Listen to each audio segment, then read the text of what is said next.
Okay, I want to show you my technique for making scales on something like this.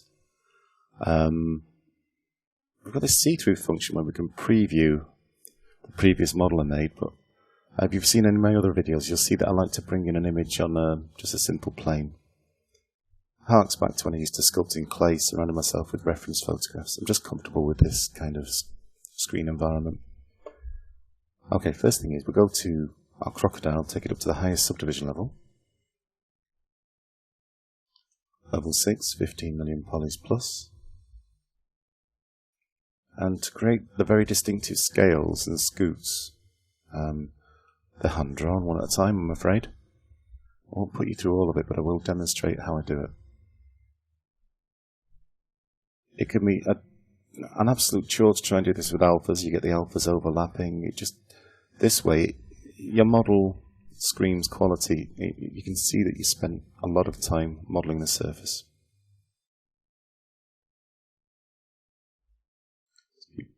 Spacebar, bringing up the menu just so you can change the brush size slightly. And I do have the focal shift over to the left so that I produce a nice sharp edge shadow. You could actually just use it with the standard settings in the focal shift and sharpen the alphas after, but I like the control you get with this.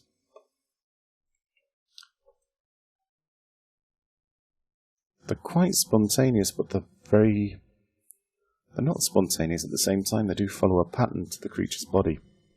And because it is a living creature that we're recreating, people do recognize this on a subliminal level. So it's important to get it right.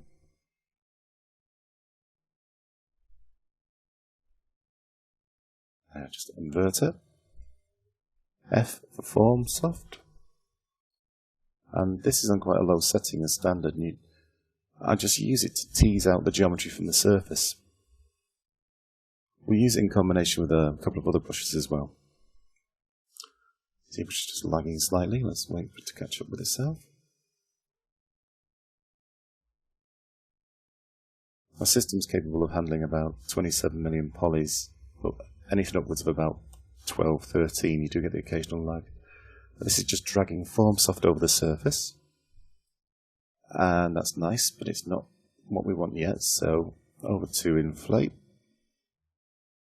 And just puff up these details. It just starts to close the gaps between the scales. Okay.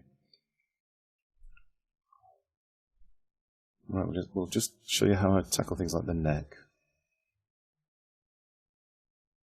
Scale him up. And again, this is disciplined but very organic.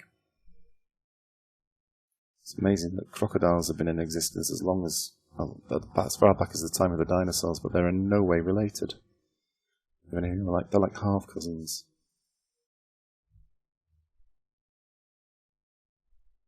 Again, just drawing the mask.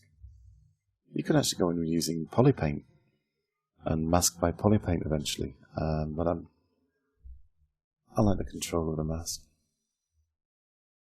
Just form soft. A little bit of inflate. Another one is we can hit H or just pick the polish and just push those surfaces back, and do you see it closes up the spacing between the scales? Very effective technique. Okay, we've got these ridges down his back. These are scoots. These again are something that should never appear on a prehistoric creature. It's never been found in a fossil record. So I've got my form soft. I just want to emphasize these ridges.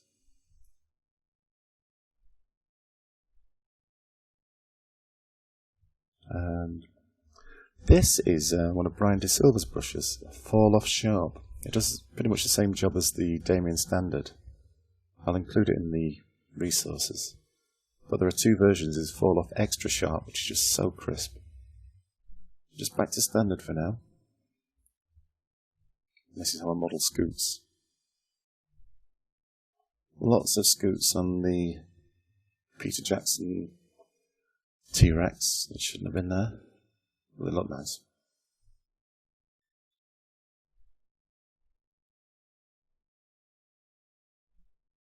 Okay. Let's just go with just standard for now.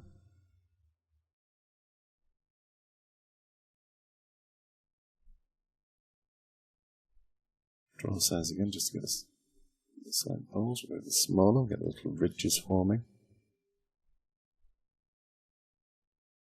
Again, it takes a lot of time, but if you want your image to pop at the end, you have to do this.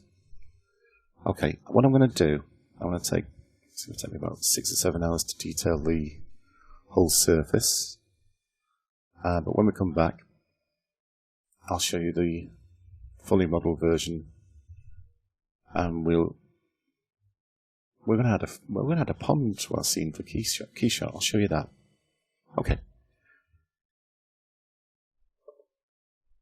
See you in the next video.